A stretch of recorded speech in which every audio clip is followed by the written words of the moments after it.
5-hour-long exam. Most people have never taken a 5-hour-long exam, and it's going to go through different sections. When it gives you a break, take the break.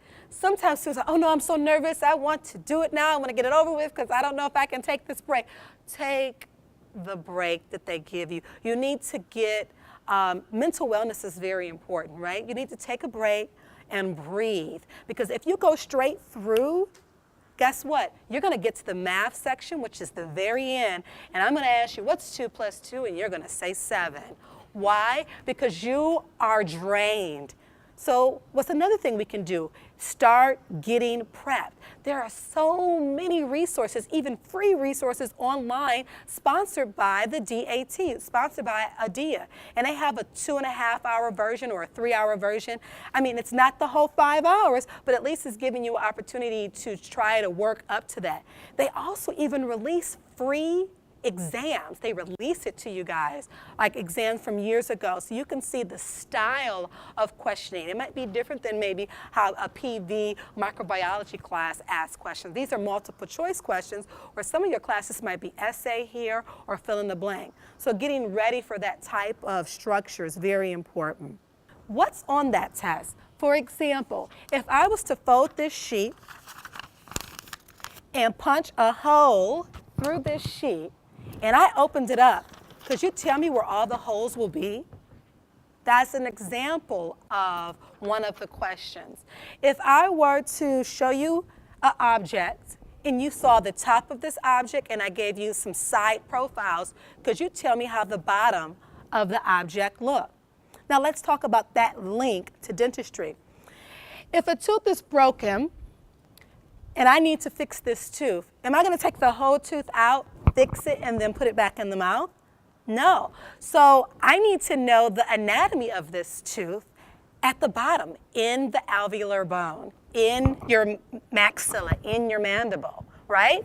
Because the tooth looks like a certain way on the top, but it is slender on the bottom. So you need to be able to process what that means and why that's important, because there's different sections of a tooth. There's different layers of a tooth.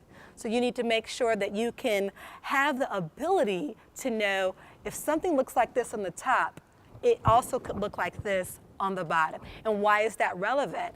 Especially if you're taking out a tooth, like an oral surgeon or even a general dentist. If I'm trying to extract a tooth, it's very important to know what's in the bone, what's at the bottom, and to be able to visualize that without actually seeing it. We have an X-ray, but that's not a three-dimensional concept, is it? No, it's not. So it gives you opportunity to utilize, to show a committee that you have the aptitude to understand three-dimensional concepts.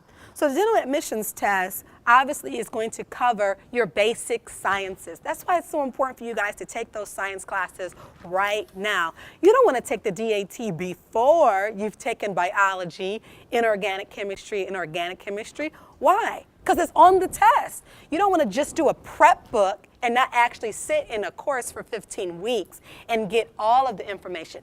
The prep courses are just to allow for you to get, brush up on your already acquired knowledge. It's not to teach you, but to enhance what you already know.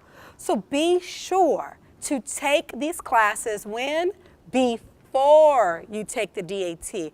Sometimes students say, oh, well, I'm taking organic and I'm studying for the DAT at the same time. Probably not a good idea. Why? Because you are enrolled in school. You're taking 15 credits. So now you're going to have to take time away from studying for the DAT to studying for class, and vice versa. Do you think that's a good idea? Can you really split your time effectively? Now, some students can. Some students can, but it just depends on what you can do.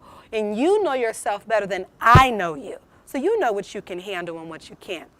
We also have a component called reading comprehension. All of your 2 years, actually 4 years of dental school, you will be reading books. So if you can't read these textbooks, PowerPoints, and be able to understand it, then are we retaining anything? No. Will you be able to pass a board examination? No. So we're looking to see, can you read this information, retain it, and regurgitate it, right? Giving it back to us that I know that you know the main idea. So dental schools, whether you realize it or not, are really looking at your reading comprehension scores because they are saying you're going to be taking 20 credits a semester. Will you be able to read all of that information, retain it, and be able to pass the board examination, ultimately retain it so you can provide excellent dentistry, right? That's the ultimate goal. Can you retain it that long? So we're looking at that.